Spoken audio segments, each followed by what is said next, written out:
Hey everybody, we are back with a new episode of the Autistic Voice Project. Hi My everyone. name is Matt. My name is Matt Lowry, LPP. I practice in Kentucky. I'm an autistic guy. I study autism. I have an autistic son. We live the autistic life. And I am Dr. Erin Findley. I'm a psychologist, autistic ADHD gifted here in Napa, California. And I'm super excited to be here co hosting this podcast. Today we are going to talk about something that comes up a lot, and it is anxiety. But uh, while it has been known that autistic people do have a lot more anxiety than allistics, uh, it's a little confusing to a lot of people as to where that anxiety comes from. Because, Aaron, where does anxiety come from for allistics? Tell us about what these things are about neurotransmitters. I mean, I don't know about the neurotransmitters. It's been a minute since I took my psychopharm class, but what I can tell you is that allistics often, by the way, allistics are non-autistic people for anybody who doesn't know the word. Mm-hmm. So anxiety for allistics is often an anticipation of the future. Something about an anticipated future that is negative or not preferred in some way, and it can be also linked to hypervigilance. Like if a person has experienced a trauma, they will have the a hypervigilant, anxious sort of perspective on what's going on, and kind of always be looking out, and so the nervous system is literally like primed for that fight or flight action. And so that's where allistics tend to get most of their anxiety and how they tend to experience it. And there is a marked lack of neurotransmitters like serotonin, dopamine, norepinephrine, and all these other things that make everything run smoothly.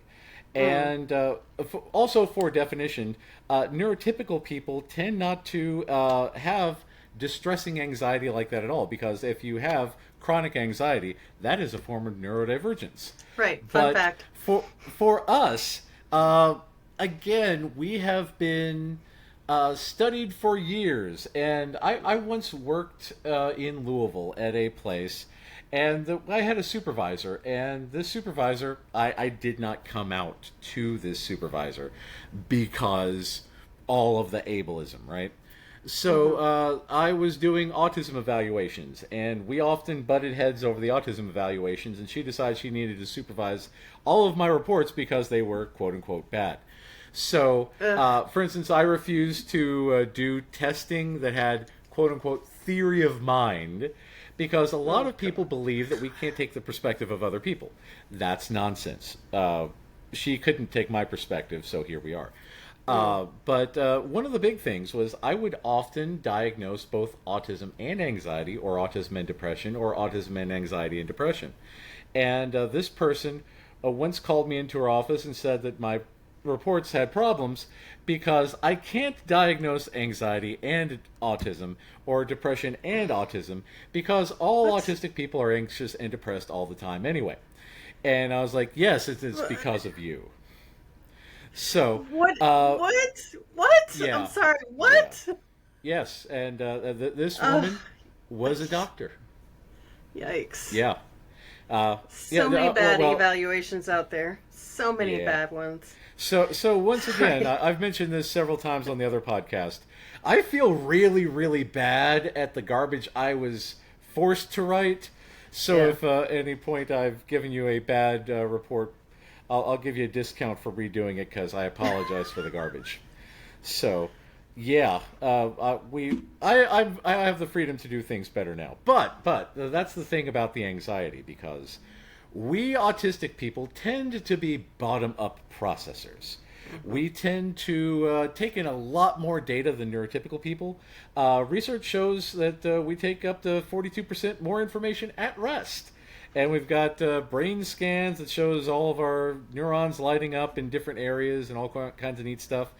But The downside of all this is that we have a lot of that anticipatory anxiety to a level that allistics could not dream of. Mm-hmm. And they've been researchers were again okay, so again, due to ableism, there are a lot of people doing research on autism who are either not autistic or not aware that they're autistic, because who loves research? Autistic people. So we, up until recently, there was no specific autistic anxiety issue.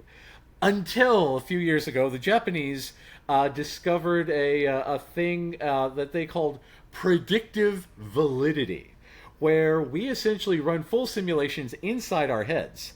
And we'll be in the argument simulator, the shower, and we will run through our entire or day. the car. Or the car, or or just standing in a corner, as Right. one does. Also, like you do. And we will run through all of the details of an interaction, and we'll say, and I will go up to Bob, and I will say, "Hello, Bob. How are you?" And Bob will say, "I'm fine. How are you?"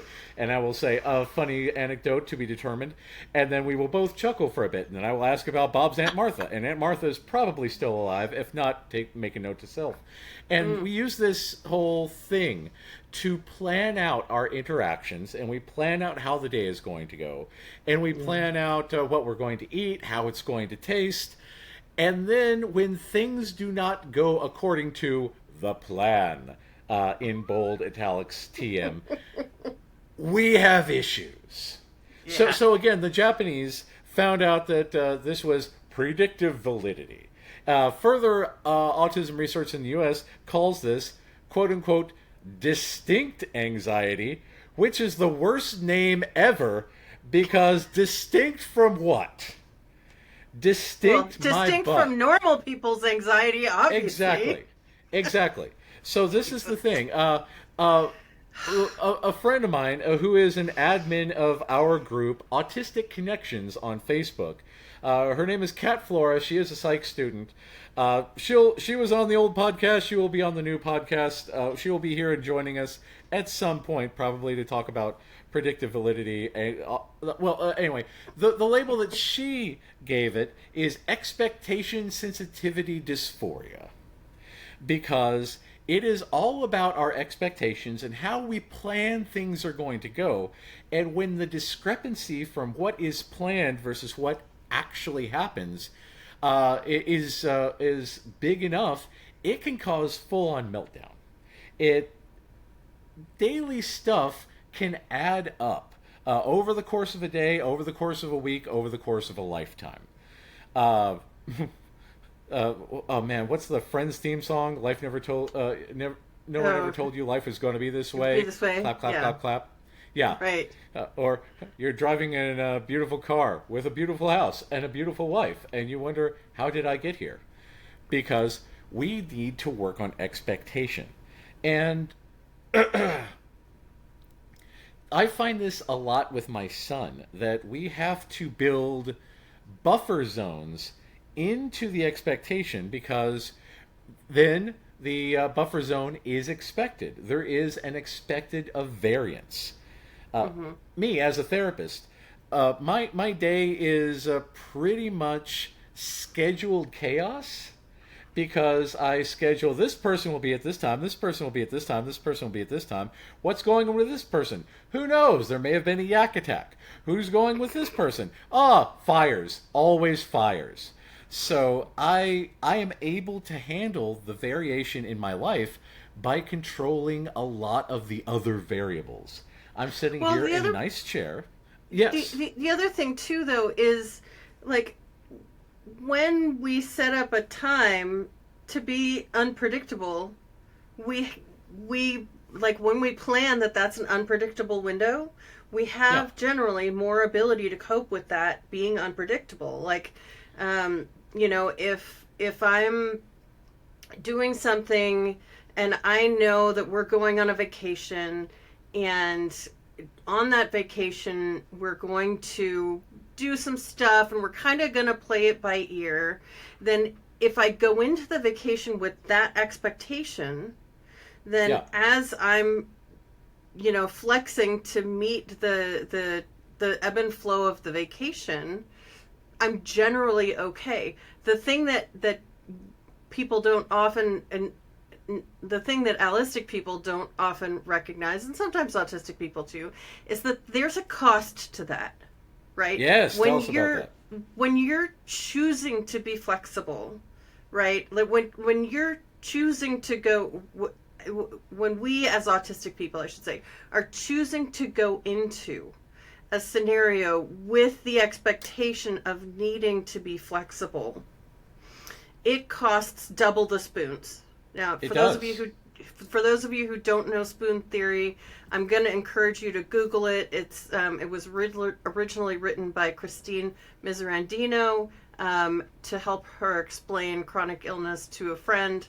They were in a college cafeteria. Spoons were the easy thing to grab up and show.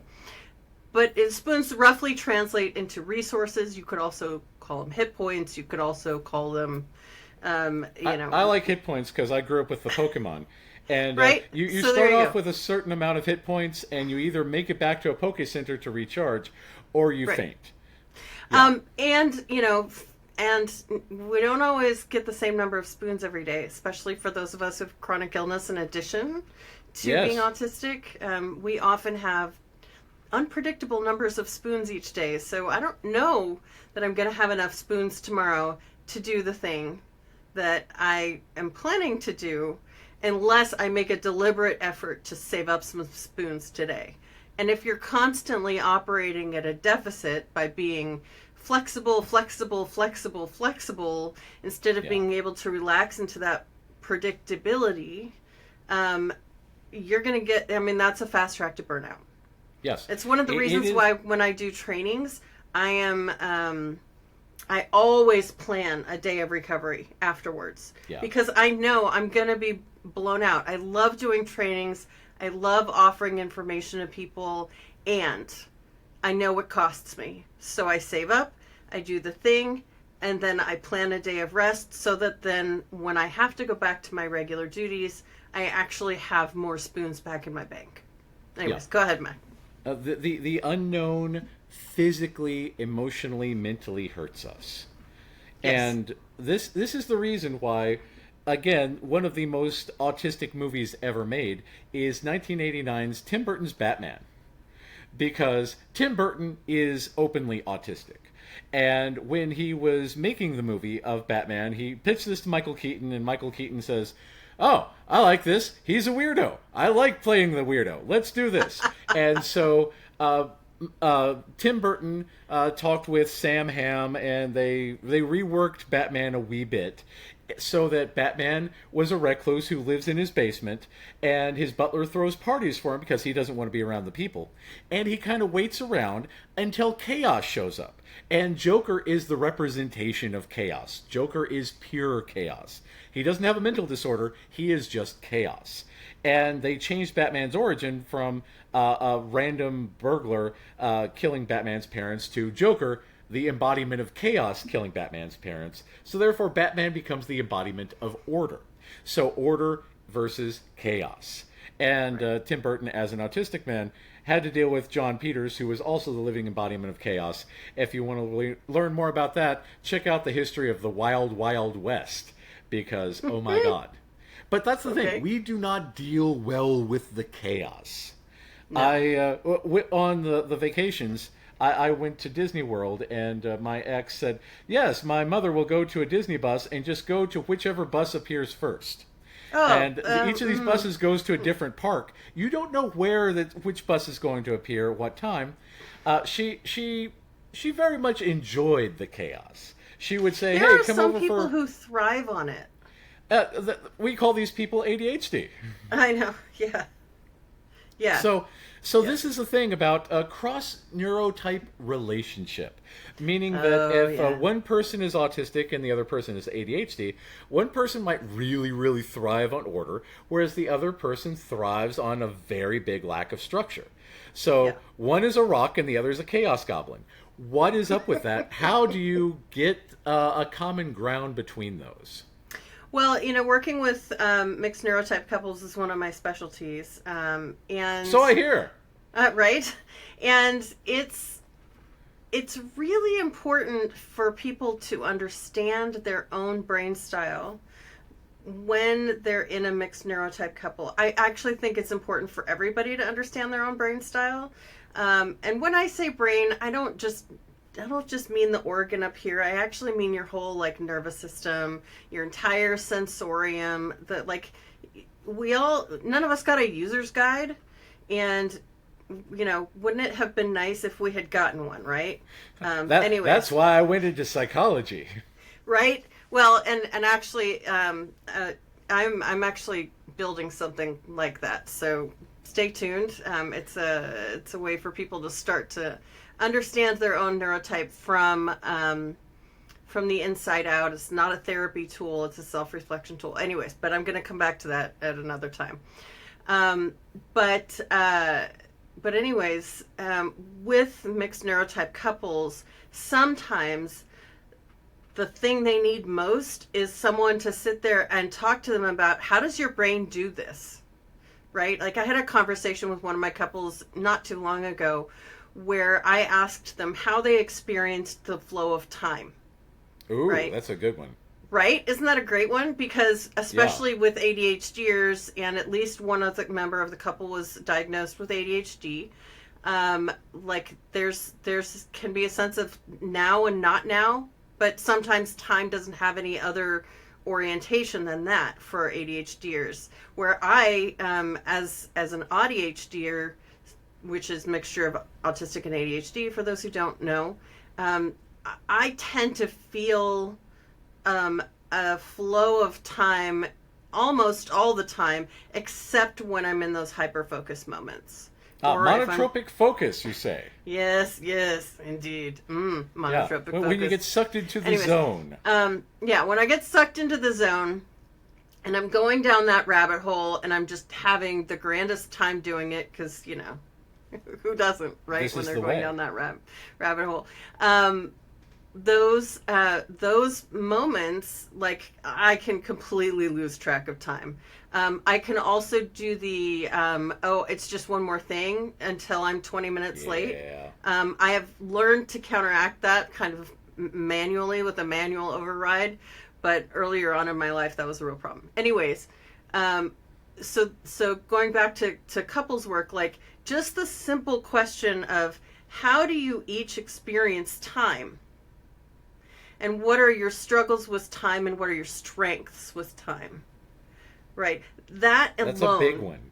Right? That alone can unlock so much, because the trick there is, if I don't know that you're experiencing time differently than I do, or if I don't know that you're experiencing planning around chores differently than I do, or if I don't know that you lack the interoceptive signals to notice your blood sugar is getting low, like all of these things will impact how we interact. And if that doesn't happen, like if we don't know that about each other, then we don't have a way to say that it's anything other than a feature of the relationship. With right?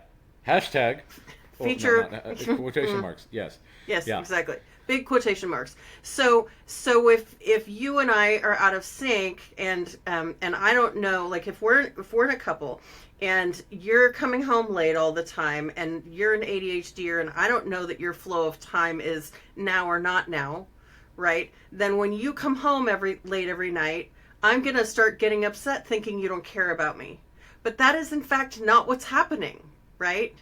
Yeah. And if our couples therapist is able to talk to us about, hey, you have this flow of time, you have this flow of time, and it's not that you all don't each have a responsibility to the relationship, because you do, right?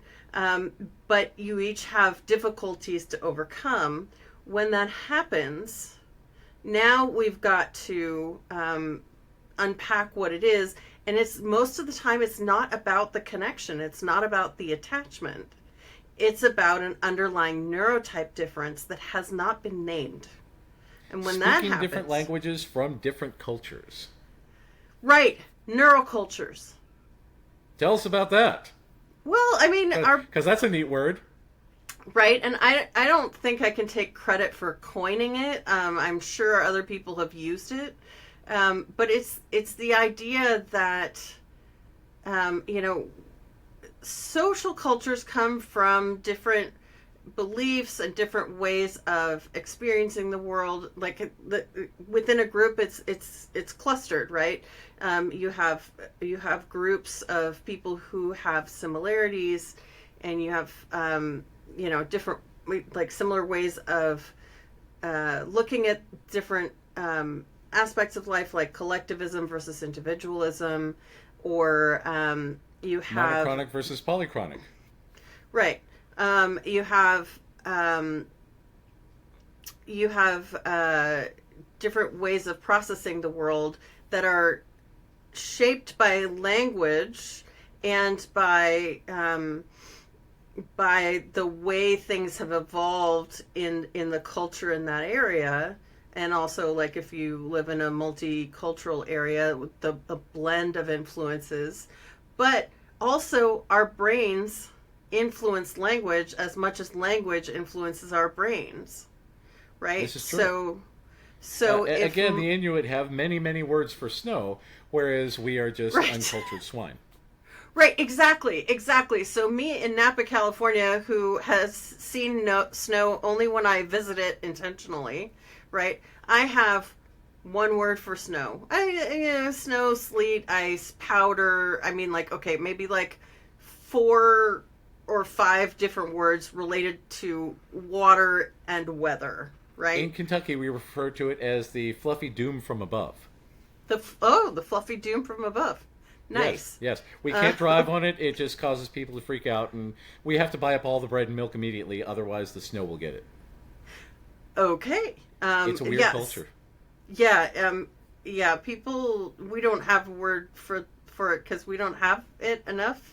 I mean, I cannot remember. I've lived in Napa for 7 years now, and I don't think it's ever snowed here. Yeah, it snows very briefly, and then people all scream and then crash into each other. Right. People do that Yeah. with rain around here because when it rains, people lose their minds. Of course.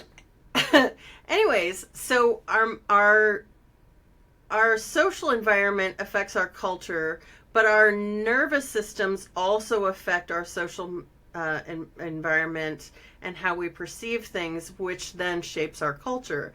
And so if we have a nervous system that is an underlying autistic set of wiring, or an underlying set of ADHD wiring, our behavior is going to be shaped in a certain set of ways that collectively becomes a culture, even though it's not culture in the traditional sense of,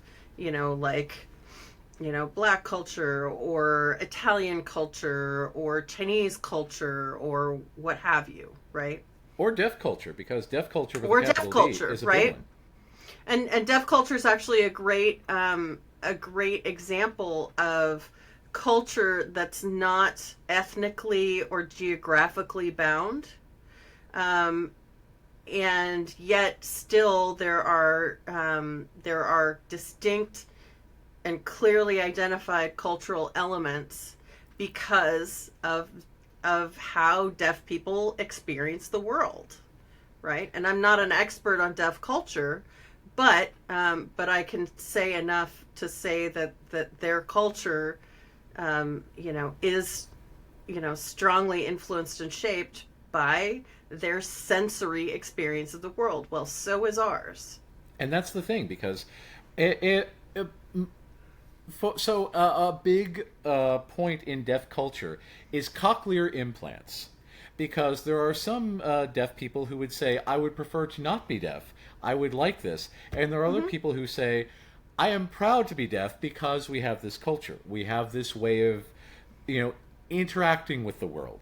And it is a bone of contention. And this relates to us because there are a lot of allistic and neurotypical people out there who want to, quote unquote, fix us.